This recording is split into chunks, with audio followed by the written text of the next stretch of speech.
तो welcome back to my channel guys. आप सबका फिर से स्वागत है मेरे चैनल पे। मैं हूँ गाइज़ आप सबका दोस्त तथागत, और फिर से आ चुका हूँ गाइज़ मैं आज एक नया वीडियो लेके।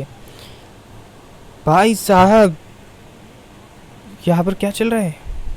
Education minister versus Rahul. और और ये क्या भाई, बॉल फाइट। बट आज गाइज़ वो नहीं देखेंगे अपन देखने वाले है शेट लोकाना phone Samsung Galaxy Z fold 8 देखेंगे पहली झलक। लेट्स गो गाइस, स्टार्ट करते हैं इस वीडियो को। जस्ट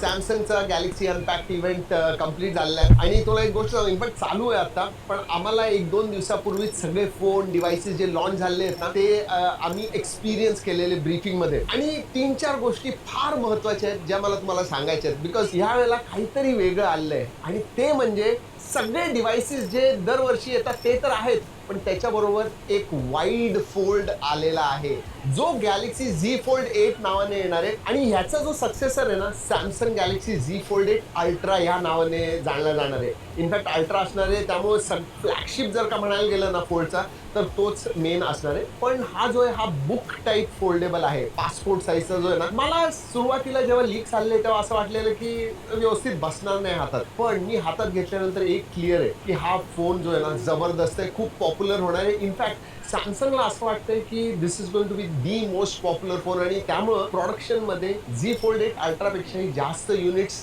Z Fold 8 चे त्यांनी प्रोडक्शन मध्ये टाकले. त्याचं कारण आहे, एक तर कंटेंट कन्झम्पशन साठी जबरदस्त आहे. जो फ्रंट डिस्प्ले आहे 5.5 इंच आहे, आणि त्याचा जो ऍस्पेक्ट रेशो आहे ना तो 10:16 आहे. जेव्हा तुम्ही ओपन करता तो फोल्ड तर त्याचा 4:3 ऍस्पेक्ट रेशो, म्हणजे व्हिडिओ तुम्ही जेव्हा सुद्धा बघत असाल व्हिडिओ तुम्हाला परफेक्ट दिसतील. आता ह्या फोनवरती काय होतं माहिती का, जर का तुम्ही ओपन केला व्हिडिओ तर तुम्हाला बँड्स खूप ब्लॅक बँड्स खूप जास्त दिसतात. त्या डिस्प्लेवरती तसं दिसणार नाही. म्हणजे जरी तो फोन छोटा असला तरी तुम्हाला व्हिडिओ त्याच्यावरती एकदम व्यवस्थित दिसतील with very less black bands. पण स्पेसिफिकेशनच्या बाबतीत काय, 8 Elite Gen 5 येतं त्यामध्ये, तर लेटेस्ट आणि ग्रेटेस्ट प्रोसेसर आहे. 1256 GB रॅम आहे, 4800 mAh ची बॅटरी आहे. जर का मी कॅमेराज बद्दल सांगायचं झालं तर मागच्या बाजूला 2 50 मेगापिक्सेलचे कॅमेराज वगैरे आहेत. ड्युरेबिलिटीच्या बाबतीत डिस्प्लेच्या खाली फ्लेक्स टायटेनियम प्लेट आली आहे, which makes it really durable. तुम्ही जेव्हा फोन उघडता म्हणजे जे रेझिस्टन्स पाहिजे ते परफेक्ट वाटतं तुम्हाला लिटरली, आणि Z Fold 8 मध्ये क्लिअरली ते दिसतं. अजून एक मोठी गोष्ट आहे,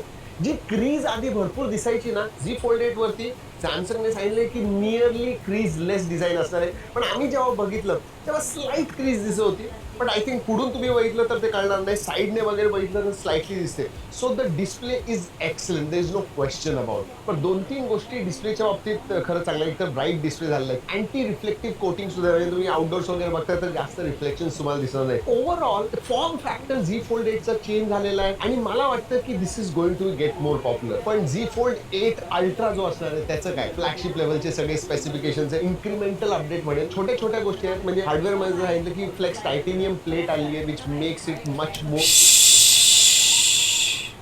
ड्युरेबल. तुम्ही जेव्हा हा फोन उघडता ना, it just feels that perfect open close जे आहे ते फील जबरदस्त आहे. हॅलो माइक चेक अजून एक गोष्ट जी माझ्या हिशोबाने खूप चांगली झाली आहे, बॅटरी अपग्रेड. ह्या फोल्ड मध्ये Z Fold 8 अल्ट्रा मध्ये 5000 mAh ची आहे, Z Fold 8 मध्ये तुम्हाला 4800 mAh ची बॅटरी मिळते. याचा अर्थ तुम्ही फोल्डेबल जरी वापरत असाल तर एक टेन्शन असायचं की बॅटरी छोटी आहे, दिवसभर चालेल का बॅटरी, नाही. आता फुल डे तुम्हाला बॅटरी मिळणार आहे फोल्डेबल वरती. दोघांमध्ये सांगायचं झालं तर चार्जिंग मध्ये तुम्हाला 45 वॉट वायर चार्जिंग मिळणार आहे, आणि 20 वॉट वायरलेस चार्जिंग सुद्धा मिळणार आहे. आणि मॅक्सेफ आहे, पण ते ऍक्सेसरी बरोबर तुम्हाला वापरायला लागेल. हे झालं हार्डवेअरचं. सॉफ्टवेअरमध्ये सांगायचं झालं तर One UI 9 येणार आहे out of the box, which is based on Android 17. म्हणजे मला वाटतं हा पहिलाच फोन असणार आहे जो out of the box Android 17 वरती तुम्हाला मिळणार आहे. ह्याच्यानंतर ऑगस्ट 12 ला पिक्सेल लॉन्च होणार आहे गुगलचा स्वतःचा, त्याच्यावरती Android 17 येतील. This will be the first phone, so that is excellent. आणि फोल्डेबल कुणी बाय करावा, एस्पेशली जे प्रोफेशनल्स वगैरे आहेत, मल्टीटास्किंगसाठी लिटरली तुम्ही मोठ्या स्क्रीनवरती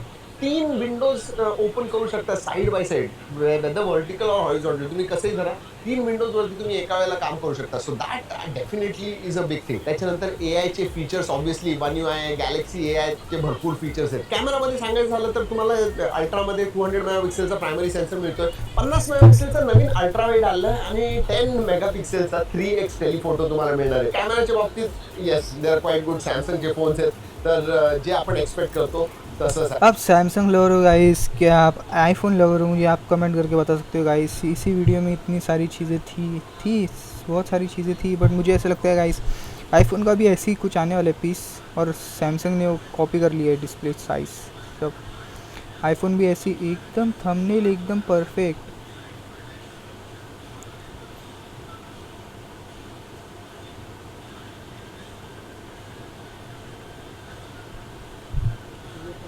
यही है गाइस, वीडियो में ये सब बताने वाला है और ख़त्म करते गाइस इस वीडियो को.